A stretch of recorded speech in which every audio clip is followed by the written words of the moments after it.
ನಮಸ್ಕಾರ, welcome back to my channel. ಎಲ್ಲರೂ ಹೇಗಿದ್ದೀರಾ? ಐ ಹೋಪ್ ಎಲ್ಲರೂ ಚೆನ್ನಾಗಿದ್ದೀರಾ ಅಂದ್ಕೊತೀನಿ.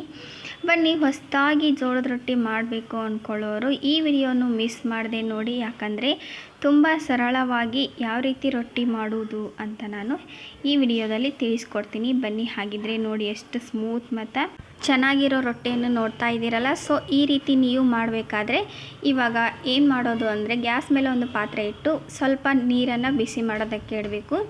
ನೀರು ಹೋದಾಡಿದ ನಂತರ ಅದಕ್ಕೆ ನಾವು ಜೋಳದ ಹಿಟ್ಟನ್ನು ಹಾಕಿ ಮುದ್ದೆ ರೀತಿ ತಿರುವಿಬಿಟ್ಟು ಇದನ್ನು ಸ್ವಲ್ಪ ಹೊತ್ತು ಆರೋದಕ್ಕೆ ಬಿಡಬೇಕು. ಯಾಕಂದರೆ ತುಂಬ ಕೈ ಸುಡ್ತಾ ಇರುತ್ತೆ.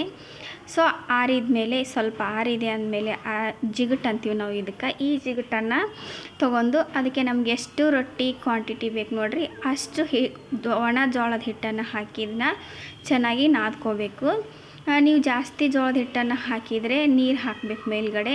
ಇಲ್ಲ ನಾವು ಬರೀ ಜಿಗುಟಲ್ಲಿ ಅಷ್ಟೇ ಮಾಡ್ಕೊತೀವಿ ಅಂದರೆ ಇದರಲ್ಲಿ ಕೂಡ ಮಾಡ್ಕೋಬೋದು, ತುಂಬ ಚೆನ್ನಾಗಿರುತ್ತೆ. ಇವಾಗ ನೋಡಿರಿ, ನಾನು ಮೇಲ್ಗಡೆ ನೀರು ಹಾಕಿ ನಾದ್ಕೋತಾ ಇದ್ದೀನಿ. ನೀವು ಎಷ್ಟು ಚೆನ್ನಾಗಿ ನಾದ್ಕೊಳ್ತೀರಾ ಅಷ್ಟು ಚೆನ್ನಾಗಿ ರೊಟ್ಟಿ ಬರೋದಕ್ಕೆ ಸಹಾಯ ಆಗುತ್ತೆ.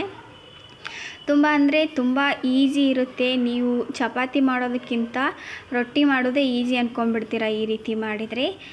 ನೋಡಿರಿ ಎಷ್ಟು ಟೇಸ್ಟಿಯಾಗಿರುತ್ತೆ ರೊಟ್ಟಿ, ತಿಂದ್ರಂತೂ ಎಷ್ಟು ಚೆನ್ನಾಗಿರುತ್ತೆ ಅಲ್ವಾ.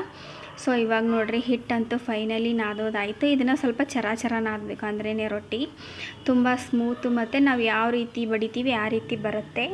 ಇವಾಗ ಹಿಟ್ಟು ರೆಡಿ ಆಯಿತು. ಇವಾಗ ರೊಟ್ಟಿ ಮಾಡೋಣ. ಒಂದು ಉಳ್ಳಿಯನ್ನು ಹರ್ಕೊತಾ ಇದ್ದೀನಿ, ಅಥವಾ ನೀವು ಉಳ್ಳಿಯನ್ನು ಮೊದಲೇ ಒಂದು ಸೈಜಲ್ಲಿ ಹರಿದು ಕೂಡ ಇಟ್ಕೋಬೋದು. ನಿಮಗೆ ರೊಟ್ಟಿ ಯಾವ ಸೈಜಲ್ಲಿ ಬೇಕೋ ಆ ಸೈಜಲ್ಲಿ ಉಳ್ಳಿಯನ್ನು ಹರ್ಕೊಂಡು ಮೊದಲು ಸ್ವಲ್ಪ ರೌಂಡ್ ಶೇಪಲ್ಲಿ ಈ ರೀತಿ ತಟ್ಕೊತ ಒಂದು ಕೈಯಿಂದ ತಟ್ಟೆ, ಆಮೇಲೆ ಎರಡು ಕೈಯಿಂದನೂ ತಟ್ಟಬೇಕು. ಸ್ವಲ್ಪ ದೊಡ್ಡದಾದಮೇಲೆ ಈಸಿಯಾಗಿ ಕೂಡ ನೀವು ಬಡಿದು ರೊಟ್ಟಿ ಮಾಡ್ಬೋದು.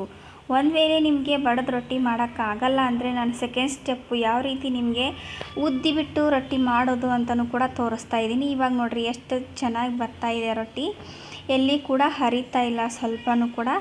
ತುಂಬ ಚೆನ್ನಾಗಿ ಬರುತ್ತೆ ರೊಟ್ಟಿ ಈ ರೀತಿ ಮಾಡಿದರೆ. ಇವಾಗ ಗ್ಯಾಸ್ ಮೇಲೆ ಹಂಚನ್ನು ಇಟ್ಕೊತಾ ಇದ್ದೀನಿ. ಇಟ್ಕೊಂಡು ಅದು ಬಿಸಿ ಆದ ನಂತರ ನಾನು ರೊಟ್ಟಿ ರೆಡಿಯಾಗಿತ್ತಲ್ಲ ಆ ರೊಟ್ಟಿಯನ್ನು ಹಂಚಲ್ಲಿ ಹಾಕಿ ಬೇಯಿಸ್ಕೊತೀನಿ. ಮೇಲ್ಗಡೆ ನಾವು ಒಣ ಹಿಟ್ಟನ್ನು ಹಚ್ಚಿರ್ತೀವಲ್ಲ, ಕೆಳಗಡೆ ಇರೋದು ಮೇಲ್ಗಡೆ ಬಂದಿರುತ್ತೆ ಇಲ್ಲಿ. ಆ ಒಣ ಹಿಟ್ಟು ಹೋಗೋದಕ್ಕೋಸ್ಕರ ನಾವು ಒಂದು ನೀರಲ್ಲಿ ಅರಿವೆಯನ್ನು ಎದ್ಬಿಟ್ಟು ಅದನ್ನು ಹಚ್ಚಬೇಕು. ಈ ರೀತಿ ಉಬ್ಬಿದೆ ಅಂದಾಗ ನಾವು ಬೆಂದಿದೆ ಅಂತ ಗೊತ್ತಾಗುತ್ತೆ, ಆವಾಗ ರೊಟ್ಟಿಯನ್ನು ಹೊಳಿಸಿ ಹಾಕಬೇಕು.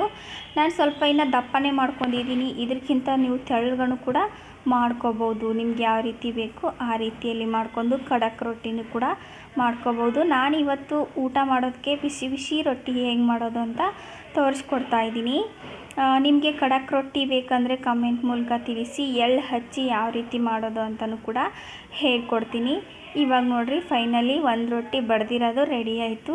ಇವಾಗ ಇನ್ನೊಂದು ರೀತಿಯಲ್ಲಿ ನಿಮಗೆ ಬಡಿಯೋಕ್ಕೆ ಬರೋದಿಲ್ಲ ಅನ್ನೋರು ಯಾವ ರೀತಿ ಉದ್ದಿ ರೊಟ್ಟಿ ಮಾಡಬೇಕು ಅನ್ನೋದನ್ನು ತಿಳಿಸ್ಕೊಡ್ತಾ ಇದ್ದೀನಿ. ಸೇಮ್ ಅದೇ ಮೆಥಡಲ್ಲಿ ನಿಮ್ಗೆ ಎಷ್ಟು ಬೇಕು ಅಷ್ಟು ಹಿಟ್ಟನ್ನು ತೆಗೆದುಕೊಳ್ಳಿ. ನಿಮ್ಗೆ ಯಾವ ಸೈಜಲ್ಲಿ ರೊಟ್ಟಿ ಬೇಕು ಅನಿಸುತ್ತೋ ಅಷ್ಟು ಜಾಸ್ತಿ, ದೊಡ್ಡದು ಬೇಕಂದರೆ ಜಾಸ್ತಿ ತೊಗೋಬೇಕು, ಚಿಕ್ಕ ರೊಟ್ಟಿ ಬೇಕಂದರೆ ನಾವು ಕಡಿಮೆ ಹಿಟ್ಟನ್ನು ತೊಗೊಂಡು ಮೊದಲು ಸ್ವಲ್ಪ ರೌಂಡ್ ಶೇಪಲ್ಲಿ ಬರಲಿ ಅನ್ನೋದಕ್ಕೋಸ್ಕರ ಸ್ವಲ್ಪ ತಟ್ಕೊರಿ. ನಂತರ ನೋಡಿರಿ, ಒಂದು ಲಟ್ಟಣಿಕೆ ತೊಗೊಂಡು ಅದಕ್ಕೆ ನಾನು ಹಾಳೆಯನ್ನು ಸುತ್ತಿದ್ದೀನಿ.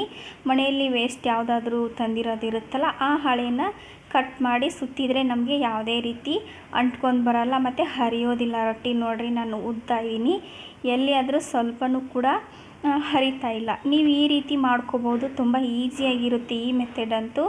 ಈ ರೀತಿಯಾಗಿ ಉದ್ಕೊಂಡು ನಿಮಗೆ ಯಾವಾಗ ಬೇಕೋ ಆವಾಗ ರೊಟ್ಟಿ ಮಾಡ್ಕೊಂಡು ಈಸಿಯಾಗಿ ತಿನ್ಬೋದು.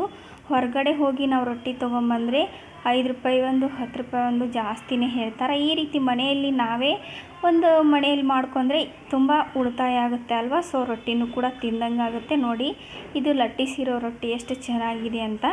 ನಿಮಗೆ ಯಾವ ರೊಟ್ಟಿ ಲಟ್ಟಿಸಿರೋದು ಇಷ್ಟ ಆಯಿತಾ ಅಥವಾ ಬಡ್ದಿರೋದು ಇಷ್ಟ ಆಯಿತಾ ಅಂತ ಕಮೆಂಟ್ ಮೂಲಕ ತಿಳಿಸಿ. ಈ ವಿಡಿಯೋ ನಿಮಗೆ ದಯವಿಟ್ಟು ಇಷ್ಟ ಆದರೆ ನಿಮ್ಮ ಫ್ರೆಂಡ್ಸ್ ಮತ್ತು ಫ್ಯಾಮಿಲಿ ಗ್ರೂಪ್ಗಳಿಗೆ ಶೇರ್ ಮಾಡೋದನ್ನು ಮರಿಬೇಡಿ. ಹೊಸದಾಗಿ ನೋಡೋರು ಸಬ್ಸ್ಕ್ರೈಬ್ ಮಾಡಿಕೊಂಡು ವಿಡಿಯೋನು ಸ್ಕಿಪ್ ಮಾಡದೆ ಕೊನೆವರೆಗೂ ನೋಡಿರಿ ಫ್ರೆಂಡ್ಸ್. ಧನ್ಯವಾದಗಳು. ಸರ್ವೇ ಜನ ಸುಖಿನೋ ಭವಂತು.